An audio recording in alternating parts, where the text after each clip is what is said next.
Hi. Hi, love. How are you? Well, Bev, thank you so much for joining me on the podcast today. Thank you so much. I'm really, really thankful to be here with you.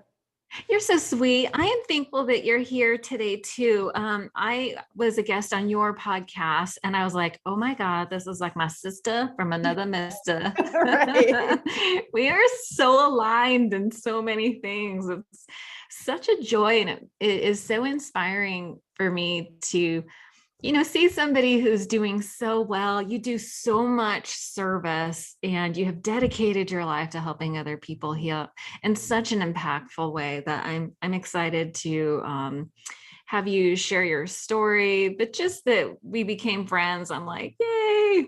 I know, me too. That's part of one of my favorite things about doing the networking and the podcasting and the connecting is I really, truly am a big connector.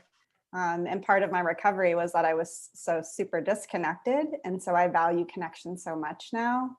And Yeah. I love meeting new people and the sisterhood and just sharing good message with people. So I'm really happy to be here. Yeah. And you know what I love about our community is that there's no competition. Mhm. It's listen, number one, there's enough crazy to go around. Yeah. No offense. I mean, I don't see myself any different than anybody else who needs support, right? We all need a little support. I think it's funny, people who are like, oh no, I got this. I should do this on my own.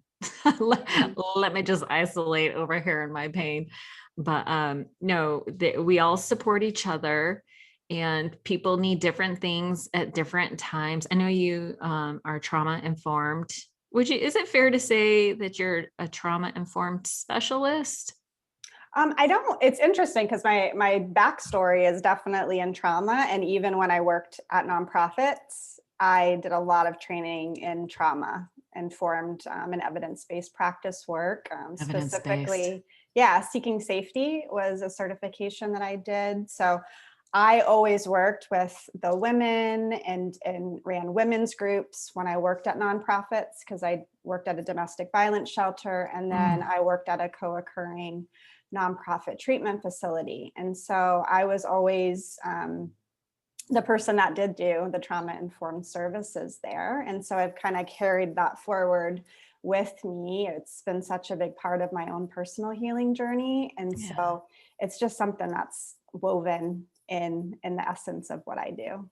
I just think that's so important because it reaches the core. Like Gabor Mate says, don't ask why the pain. No, don't ask why the addiction, ask why the pain. Mm-hmm. Right. And I love the idea of addressing the core root issues that is compelling people to drink and use and distract in other ways. In my mind, addiction, it's all addiction.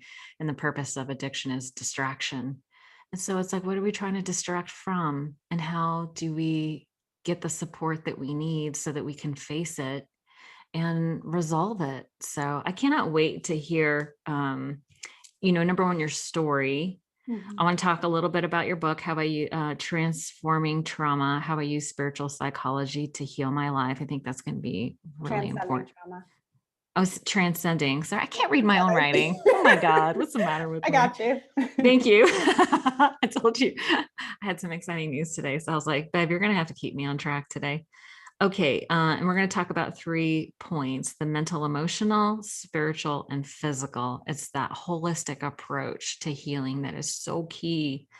And I think that's actually kind of missing in a lot of programs. So I can't wait to hear about your approach. But just for fun, I thought we would start off with the lightning round. Are you familiar with the It's never fast. They call it the lightning round, but it's never very fast because I always have questions. Do you have a favorite book that helped you in your recovery journey? Favorite book? Oh gosh, there's a I know, it's handful. like asking you to pick your favorite child. What's like the top 2 that come to mind? Definitely Loyalty to Your Soul.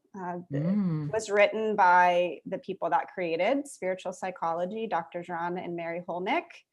And those were my teachers that I learned spiritual psychology through.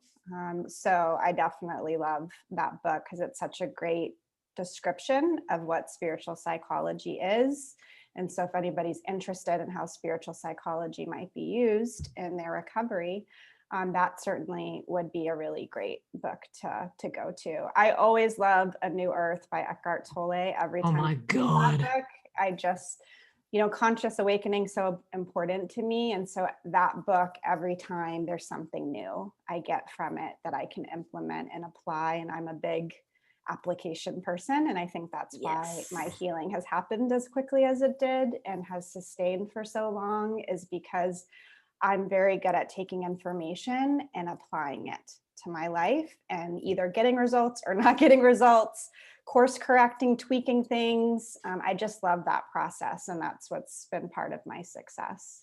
So those would be the top two. Yeah, I love what you said about applying the information. If that's your superpower, that would explain why you're such an amazing healer. Yeah, all the information is out there for free, but applying it is the tricky part. So I like the idea. What I was hearing was like a science experiment, right? It's like you apply the information, you test it, you measure your results, and then course correct where needed. That's all. No shame involved. Right, exactly. Yeah.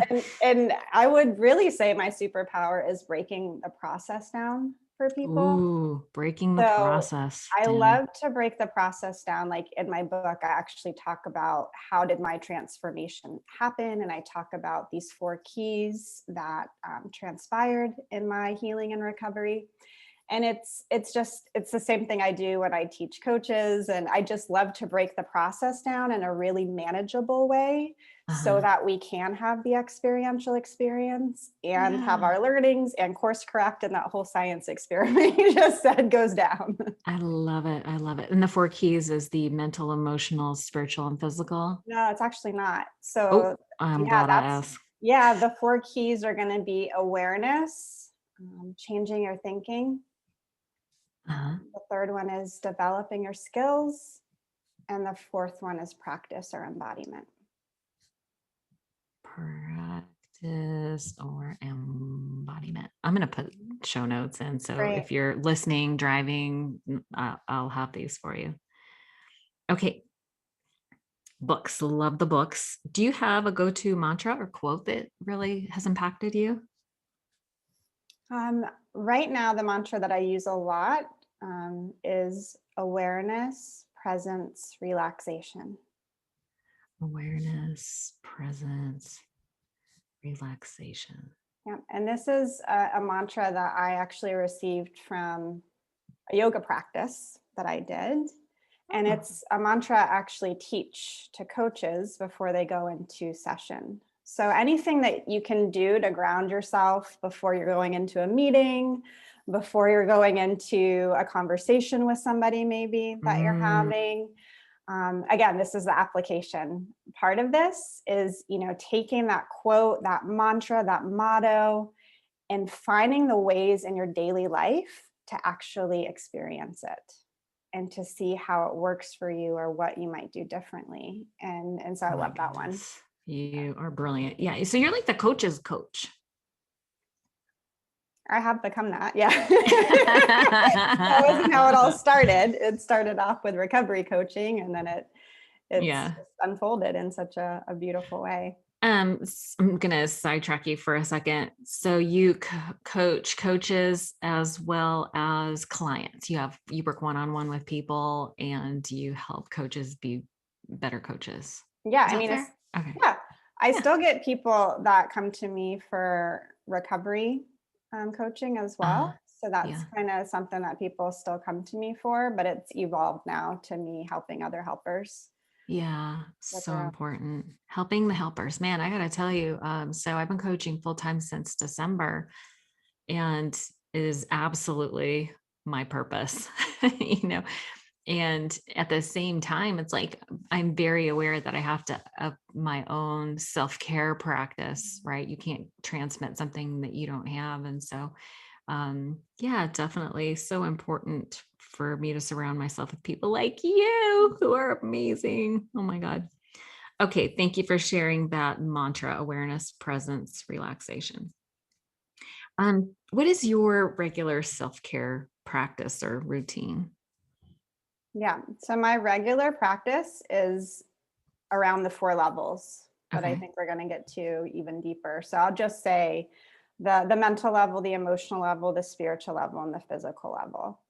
I make sure to be intentional around those levels every single day for myself, for optimum realization and just for optimally living my potential. I find that Mhm. working those 4 levels consciously every day really supports me in continuing to move forward with what I'm trying to create. Consciously and intentionally. Did you ever read that book by Gary Zukav, The Seat of the Soul? Mhm. That was all about intention. Oh I my love that God. book. That's actually on my book reading list that I share with Oh, people. is it really? Mhm. I Yep. love that one. Mm. I'll put that in the show notes too. Gary Zukav. Man, I'm gonna get a cramp, right? All this good stuff that you're yeah, I saw Gary Zukav on an Oprah episode a bazillion years ago. She did this series where it was like Deepak Chopra, Marianne Williamson, Gary Zukav. I'm not sure if Wayne Dyer was in that, but all these amazing teachers. And that's really when my brain started exploding. And it was like, oh my gosh, change my mind, change my life. That's kind of the Yes. oversimplification of it. But the power of intention, I don't, it's like we're always in recovery, we're seeking the power. We find like feeling powerless over alcohol. Where is the power? I mean, we do have power, but like for me personally, it's like I put alcohol in my body and I have no power over what happens next, zero. And there was a time where I had no power over choice, whether I was going to or not. But so intention and the self-care practice for me was really kind of where the power started to emerge. Like that's was my like true power. It was Right. all very confusing in the beginning, which is why it's important to have a coach, I think. Yeah, and it's interesting that you say that power. Um, that is what I got from doing the 4 levels, and what I get from doing it is it almost creates this, when we talk about trauma informed, it creates some safety for Safety. you, and you're the one managing that. Like you're the one managing, am I taking care of myself on the mental level, the emotional level, the spiritual level, and the physical level? Hmm. And you get to dictate that. And so that starts to build confidence, that starts to build safety, that starts to build trust with yourself Oh, again. trust. Yeah. And then that really supports you and feeling stronger within yourself. So then you can take action outside of yourself. Brilliant. I love it. And let's see. What's the one thing you wish you knew when you first started your recovery journey? That's a great question. I think what I wish I would have known or just understood better, or what I wish I would have let myself do more, was connect more with people. Mm. I really had a lot of self-reliance that I had to work through. Ooh, yeah. And so so it was a process for me. It was a process for me letting people in. It was a process for me and letting in love. It was a process for me to allow Mm. myself to love myself. I mean, there was some really deep self-loathing that I had to work through. And so just allowing myself to be supported and loved by others, it took some time. And so if anybody else is struggling with that, um, it's okay. It's part of the process. But now I wish I would have let into that sooner, because, it was just, it's been such an incredible journey. And just knowing that the universe does have my back Mm. and I am loved by the universe. And so now I've really been able to surrender that to that notion. And that's really helped me to really just create and be a co-creator in my life. I love that. I mean, I have a feeling I'm going to repeat that phrase a lot. I love it. I love it. I love it all. I love it all. Yay. And finally, what do you do for fun? What do I do for fun? Hang out with the dogs for sure. What kind of dogs do you have? We have a cattle dog. We have 2 mixed chihuahuas, and then we have a pit bull that's mixed. So they're all rescues, Oh, and I don't have any children, so the dogs are for my kids. Or And fur so, babies. yeah, and they're super grounding for me. So I Oh really yeah. love to be with the dogs, and also outside. Being in nature is really grounding and fun for me too. I get a really strong connection from being in nature. And it's kind of one of the reasons we moved back to Jacksonville, Florida, is there's a lot of nature here. There's a lot of water and a lot of Oh nature. yeah. And so that's been really enjoyable as You know well. what? I interviewed somebody else yesterday and it was so interesting. I think almost every guest that I've had, when I say, what do you do for fun? Nature, being in nature is at the top of the list. Yeah, Isn't that it's amazing? yeah, I mean, I obviously concur. But Yeah. I mean, there's something about being in the nature that is rejuvenating, because you Yeah. wouldn't at first thought think, oh, it's fun to be in nature, right? But when you're hiking or you're walking on the beach, or there's just a different, it's like a meaningful connection that's being made. Yeah, And I absolutely. really do, I do enjoy that. Connection is good. Do you have hobbies? Um, it's interesting because a lot of my hobbies have to do with my work, Yeah, like me too. one of the things I love is I love writing, so I love that about my work is that I get to write people, or I get to write books, or I get to, like Yeah. that's always been a way that my inner child has loved to express herself, is through words. And so, that's something I would consider a hobby. Astrology is a hobby that I have. I've Oh, been like reading dabbling, cards or something? not per se reading cards, actually I read birth charts. So I like to look at people's birth charts, and then I can kind of see, when it comes to maybe somebody having a business, Uh-huh. like what their niche might be, Oh, how they need to rejuvenate themselves. Like there's uh-huh. certain things that the chart will tell you that give you these overarching themes Mhm. that really support people in getting to know themselves more. So Yeah. yeah, I love that I too. love it. I love it. So good.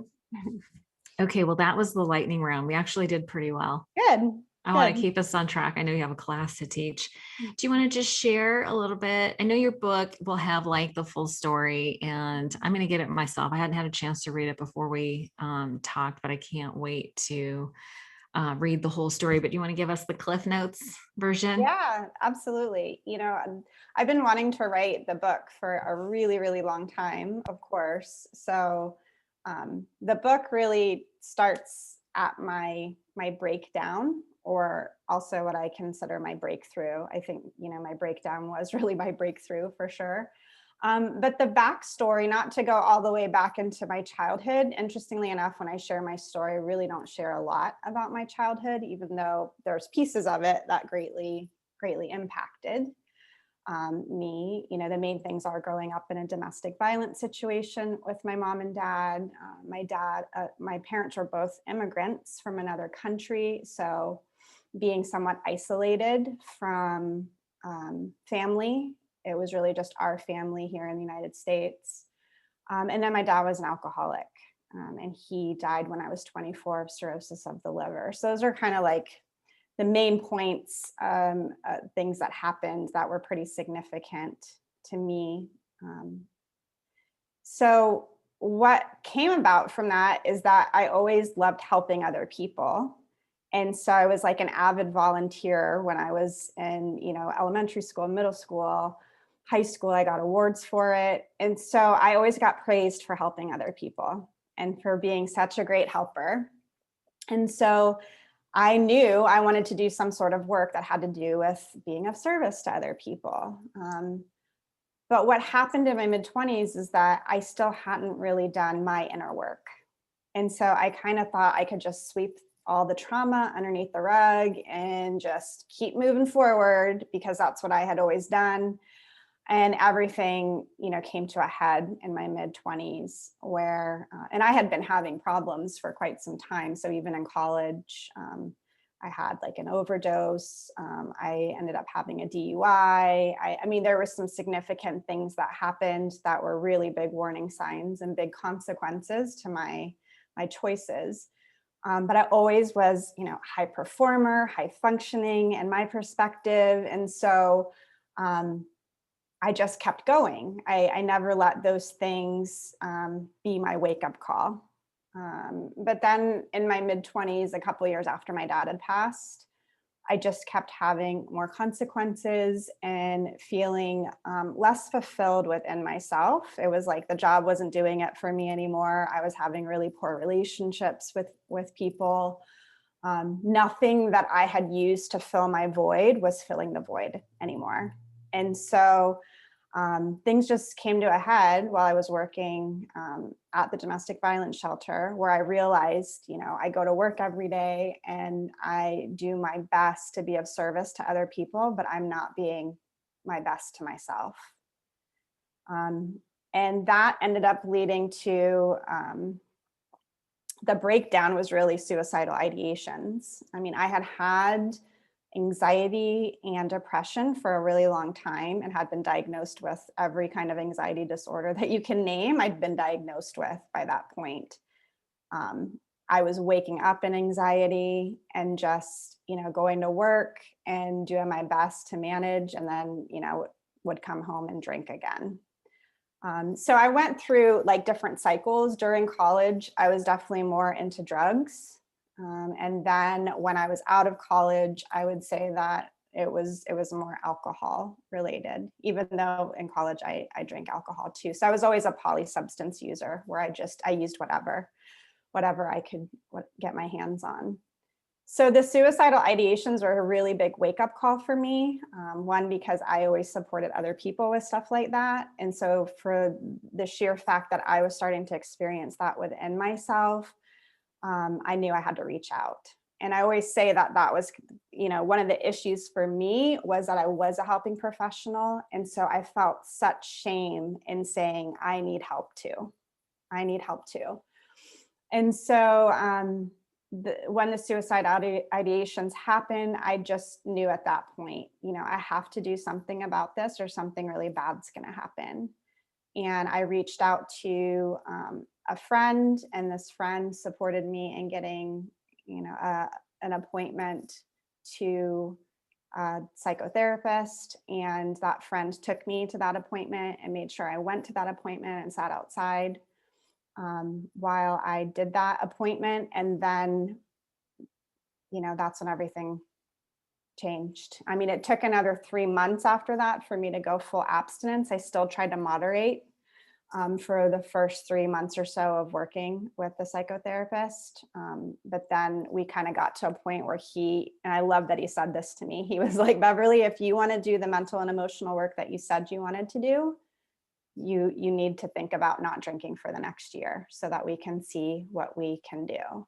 And there was something about him saying like, just for the next year, that in my mind, I was like, okay, I can do that. I can for the next year not drink and just see what happens, see if my life gets better, see if things improve for me. And that's what happened. We did that. I got back on some medication for my anxiety. And within 6 months, I was already going back to school for a master's degree in spiritual psychology. And then, now it's been over 15 years since that happened.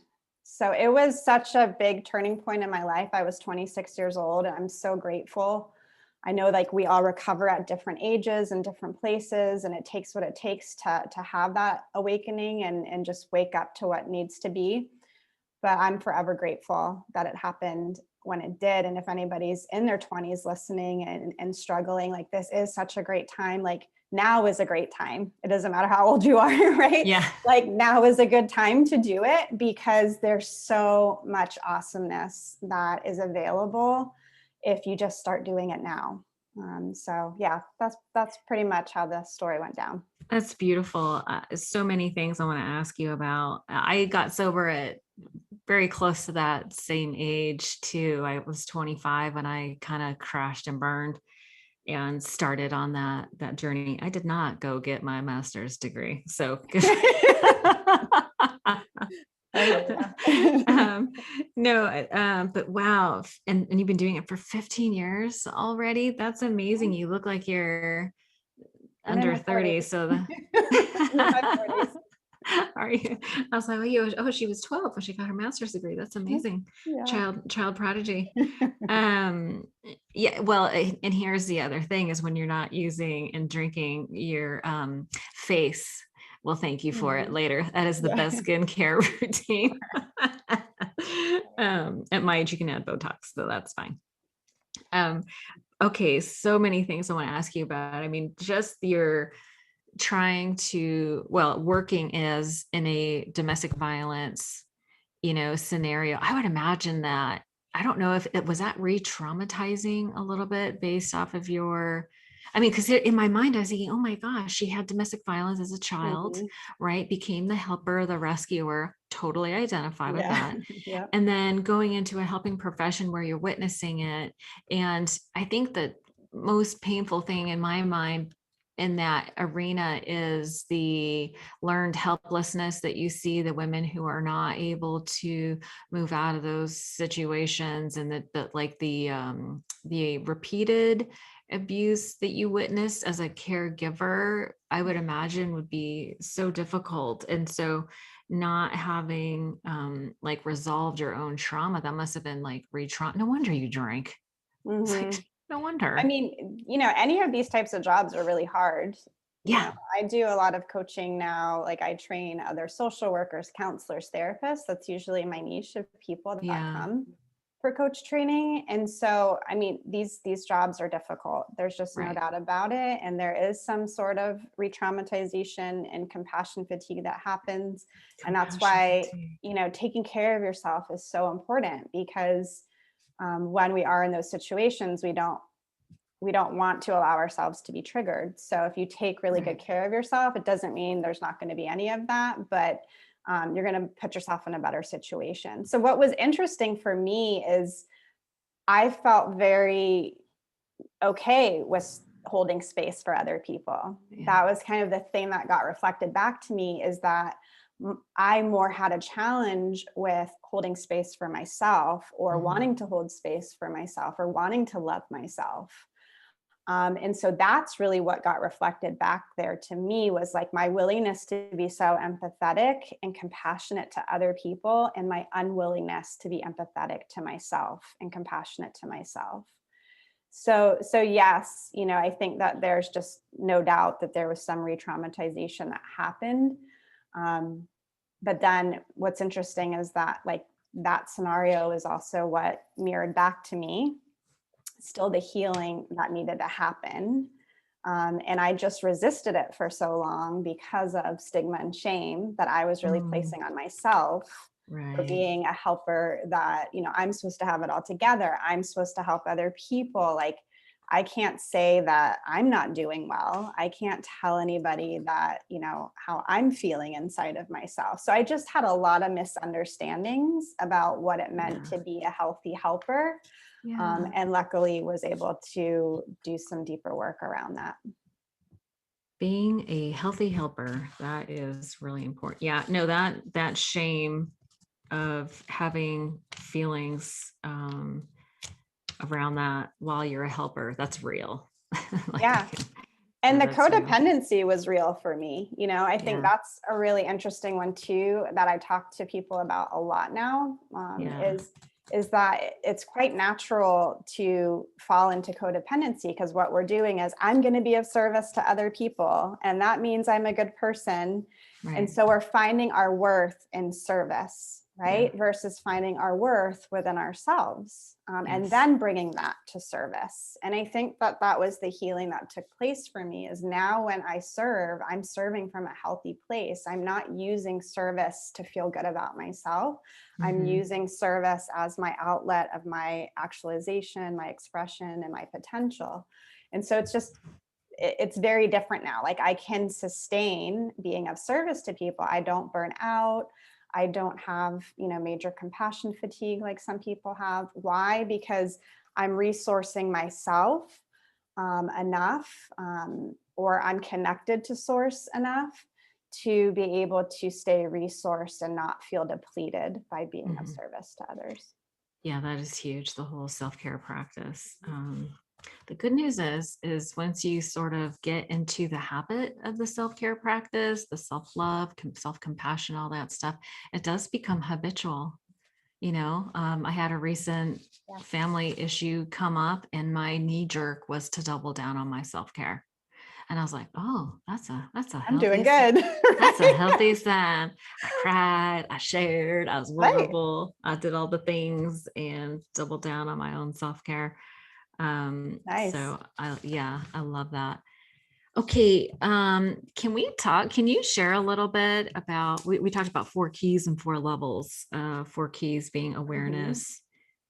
All I wrote was change. I was writing so fast, I didn't I get all got it. the, I got you. I'll go through it. let's start with four So keys. the 4 keys are how I broke down the transformation process, right? Because transformation is very intangible. And so it's like when you're going through a spiritual awakening or you're growing personally and professionally, it's like it's very hard to articulate. How did I shift? How did I have a breakthrough? How did that transformation happen? And for me, because my mind likes to break things down in order to be able to then apply them, I came up with these 4 keys of, first it started with me stopping the behaviors enough so that I could have awareness bubble up to the surface, right? So that was Stopping, meaning stopping the drinking and the drugging and drinking, or eating or, for me, it was also that I used relationships, to distract myself. Overworking was one of ooh, mine my as favorite. well. Yeah. So any of those things where you're noticing um, it just feels out of alignment. So by stopping those behaviors, I was able to open up this space where awareness was actually able to come into the picture, because I wasn't in the shame cycle and, drinking and then saying I wasn't going to do it and then doing it again. I got off that loop.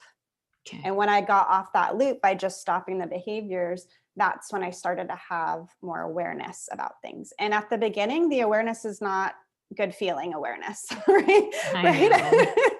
And that's hard for people. It's like at the beginning, when you stop the behaviors, you're gonna recognize some things about yourself that you don't like. And just remember that's part of the process. And then part of the process was that what I started to recognize about myself that I didn't like were all these negative judgments that I had. And that's the second key, which is you have to start to change your thinking, relate to yourself differently within your thinking or your consciousness. This is a really big area, and I know you talk about this area too, Arlena. So Yeah. working with what's in your consciousness is really important, right? It's really hard to do that if you're in your behaviors and you're on the, you're in your cycle. And so once I got off that loop, it was like all these things surfaced that really didn't make me feel good, but I knew these are the things I need to resolve. If I don't resolve these things, I'm just going to go back to the behaviors so that I can get some reprieve. I can get some Relief. relief for however long. But Mhm. I knew I wanted to resolve this, so I didn't have to go to other things for relief. Mhm. I wanted to resolve it within myself so I could experience peace. That is what I ultimately Peace. wanted, was peace within Peace. myself, and then creating peace outside of myself. Um, and so then it moves on to the third key, which is like, okay, now I'm having all these judgments, but I don't know what to do with all that. And I don't know how to resolve those things. So then it's learning new skills. You're going to have to learn new skills that you maybe were never taught in your life, or that you just haven't been using. And for me, that was self-compassion, self-forgiveness, self-acceptance, these things that we learn in spiritual psychology, so that that can become the way of being, versus my way of being was being really hard on myself, being really critical on myself, just focused on accomplishments, very egocentric, and focusing on those types of outcomes.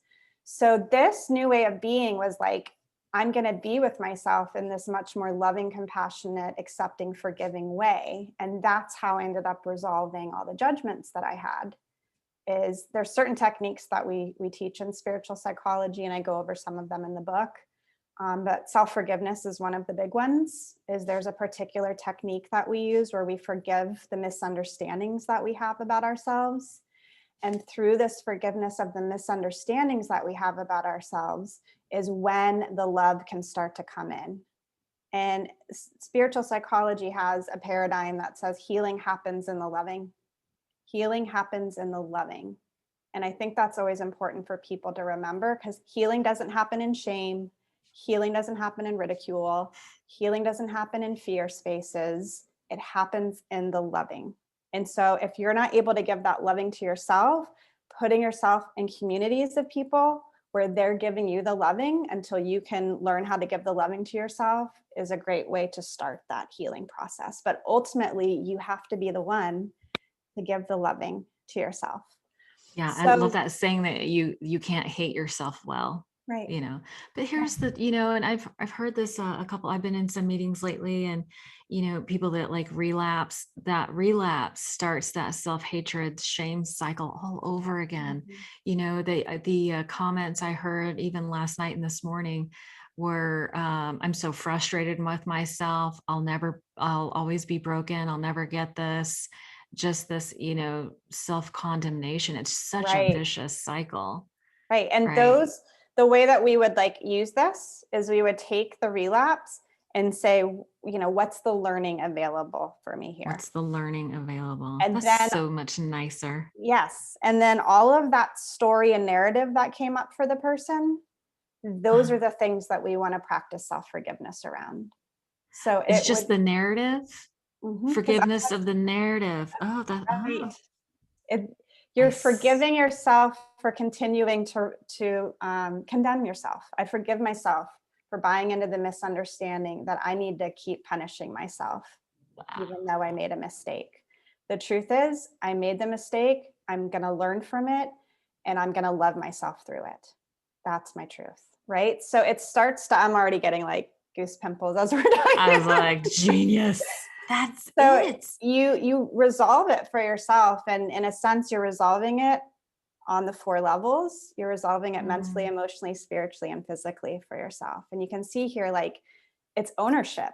It's ownership of, this is what I'm thinking in my consciousness. I'm thinking I'm never going to get this. I'm thinking I'm a failure. I'm thinking I'm unworthy of recovery, or whatever the story is that you are hearing inside of yourself.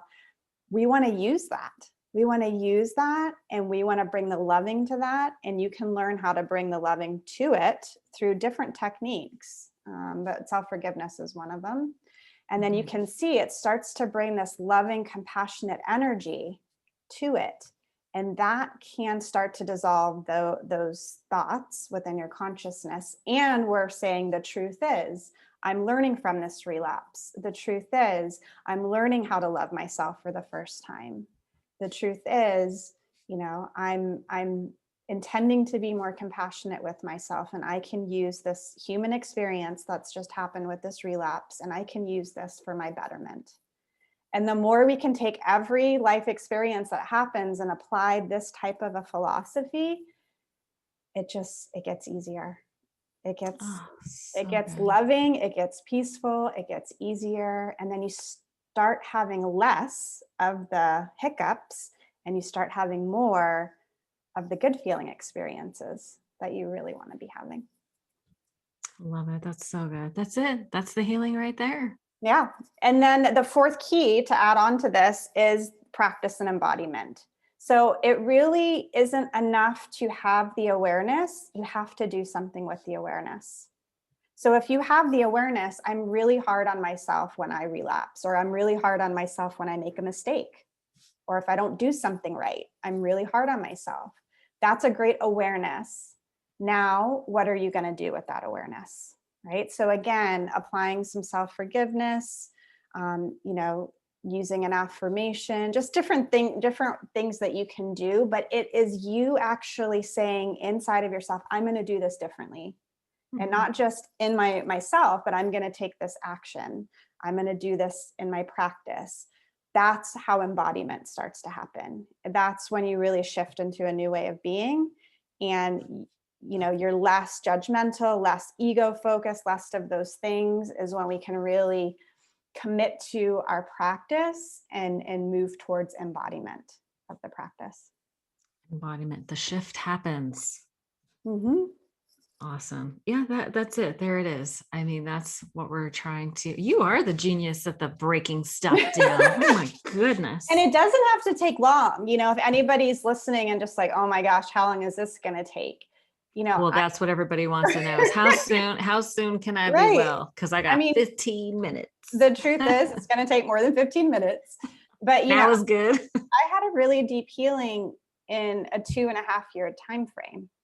I mean, a really deep, really significant healing where a lot got resolved. So, and I was willing to go on that 2.5-year journey to do that, and then my experience ended up being to support other people with this journey. So that's why I've been doing this work for the last 15 years. Yeah. Which I love. I know. I love these conversations. I love doing the work. I love sharing it with people. I love seeing the transformation. It's incredible. Yeah. I mean, clearly your life's purpose, and in that 2.5 years, sometimes we're thinking, people that are suffering, they're looking for instant relief. And the truth of the matter is there is relief available in every moment. It doesn't have to take we're not saying that it's going to take 2.5 years before you feel good or that you can experience peace. You can experience that relief and peace instantly. Yes. Right. Like that is available to you at all times.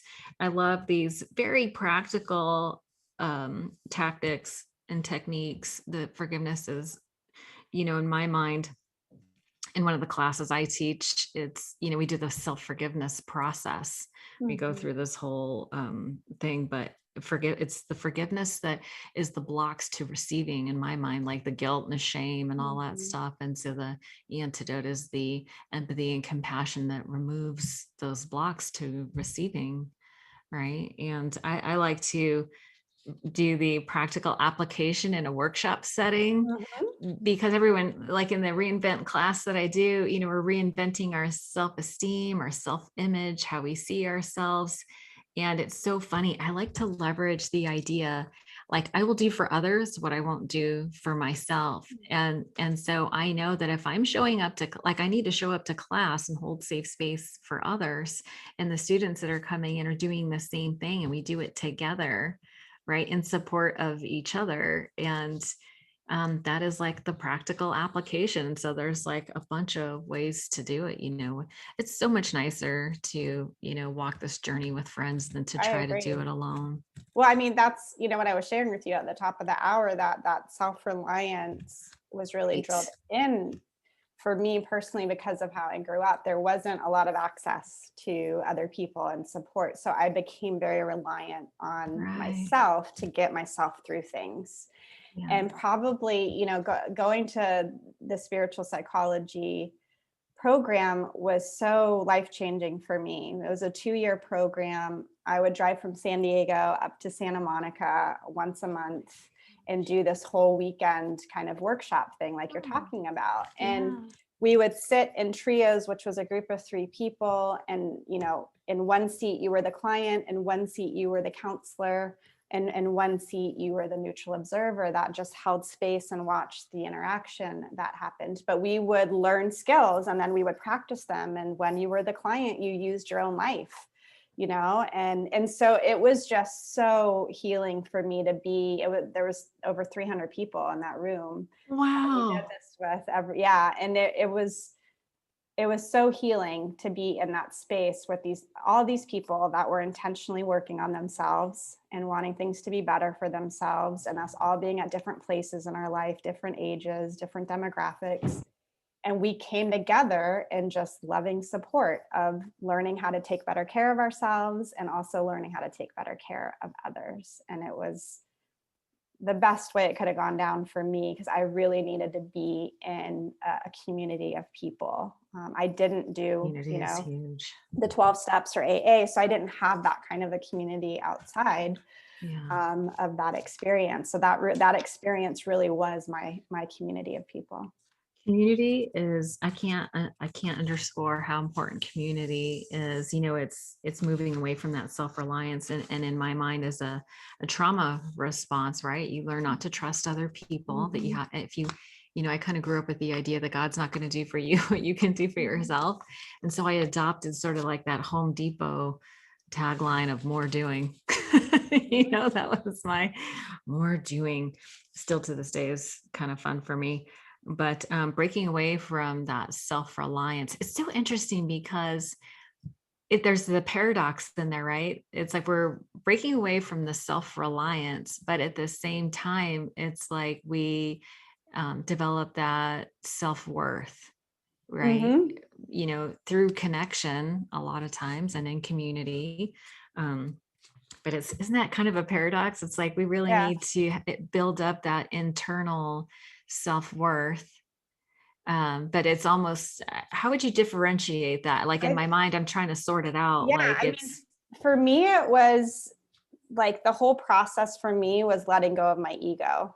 ego. To me, Okay, the letting go of ego ego. was the self-reliant piece.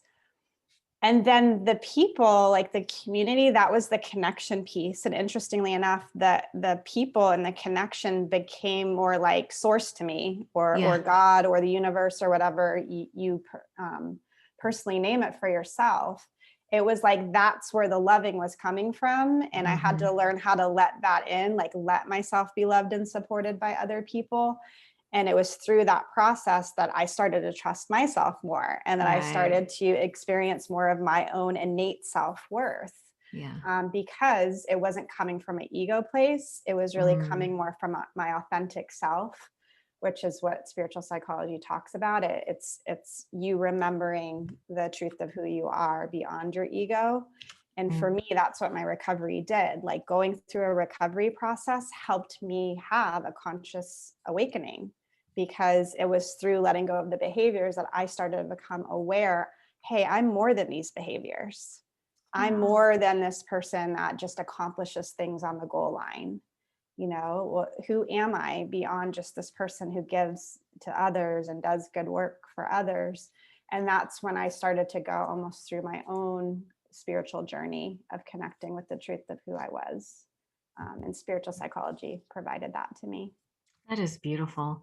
I am very aware of the time, and I know you got to teach another class right after this. How do people connect with you? Like, do you do group, like people who are doing I know you serve both people who are needing to do healing themselves and then Yeah. the caregivers. How do Yeah. people connect with you? I've got a handful of different programs, but the spiritual psychology healing course is a really good initial step to take. My book and workbook are included with that.